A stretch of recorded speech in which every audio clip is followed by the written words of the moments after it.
Yes? Understanding the need of client. Understanding the need of the client. Very nice. This is very contradictory to each other. It's Paradoxical. selling. Yeah. It's contradictory to each other. I am glad you picked it up. Anybody else? Like relationship should not be very transactional. It should not come across that you're here to only sell. It should be a little more than that.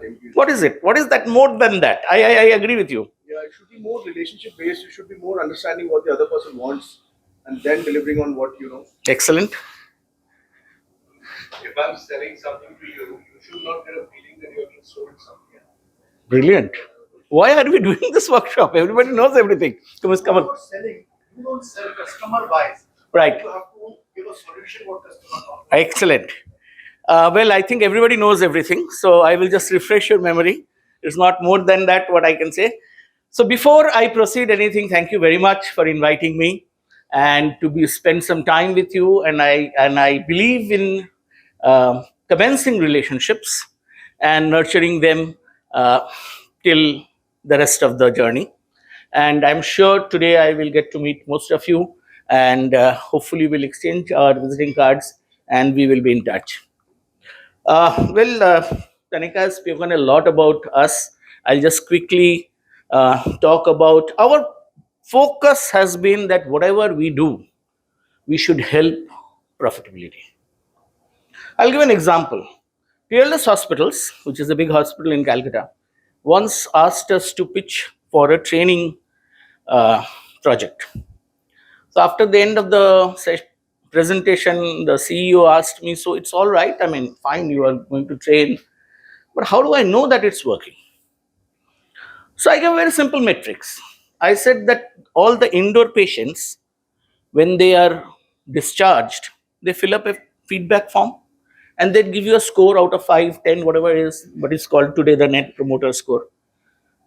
Whatever is the data there, in terms of average, mean, median, mode, that will shift. Because the patient does not know that training is taking place. The patients and their families will experience the impact of training. And you cannot have a more neutral way of assessing things. So whatever we try to do, we try to sort of relate it to business. And business is just not about top line and bottom line. Business is much beyond that. And that has been our key. I mean, people have said, do one program on communication skills. We do it, but we say that's just a workshop. It's not a training. Like, for example, one of the programs that we are running, it's a B2C program. We are helping people to speak English confidently. And there, we have before-after videos. When they began their journey, and as they progress, they are not speaking perfect English. However, they are speaking English confidently. We have never promised that he will speak correct English, perfect English, grammatically, Shakespearean English. No. However, that hesitation that some of us carry in speaking English as a language, that has been eliminated.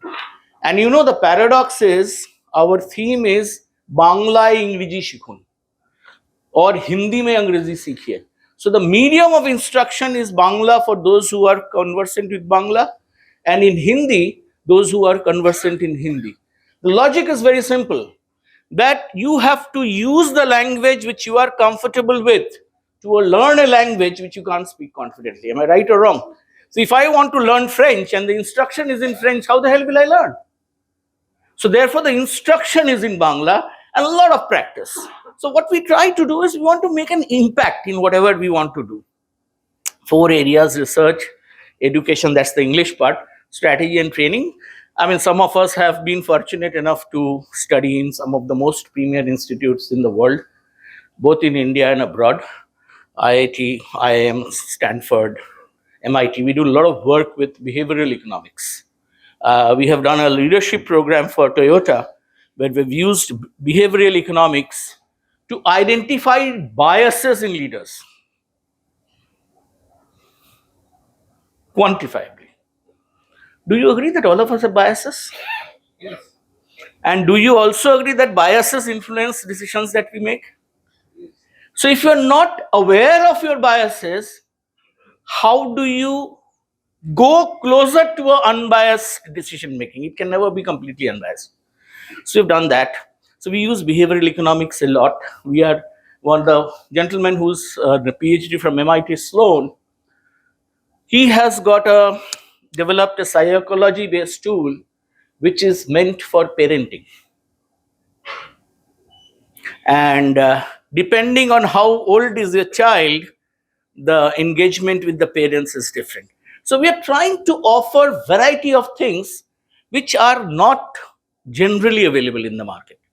One of the training programs we have designed is called Space. Now, it's around customer service excellence. The person who has designed it is my colleague who's worked with Emirates for 17 years, out of which 10 years was as a lead cabin crew. He has not been a trainer. So we have picked up somebody who has lived, slept, breathed service excellence. And SPACE is actually an acronym.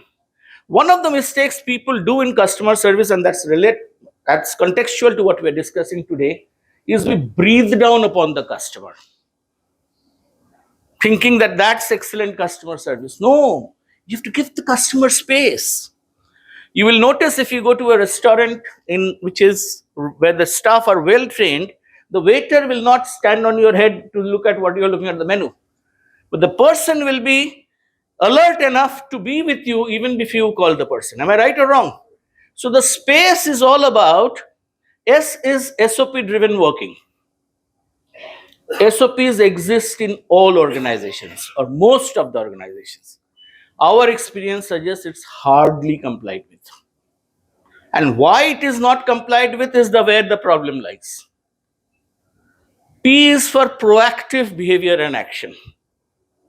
A is attitude and aptitude needed for customer service.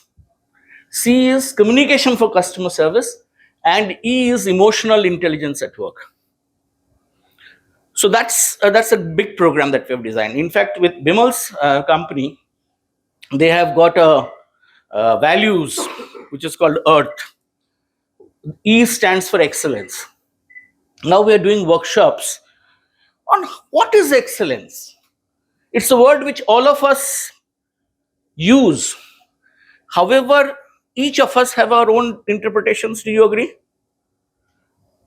And if there is no uniformity of interpretation, how will you excel as a team? So what we are working on with his company is how to create a culture of excellence.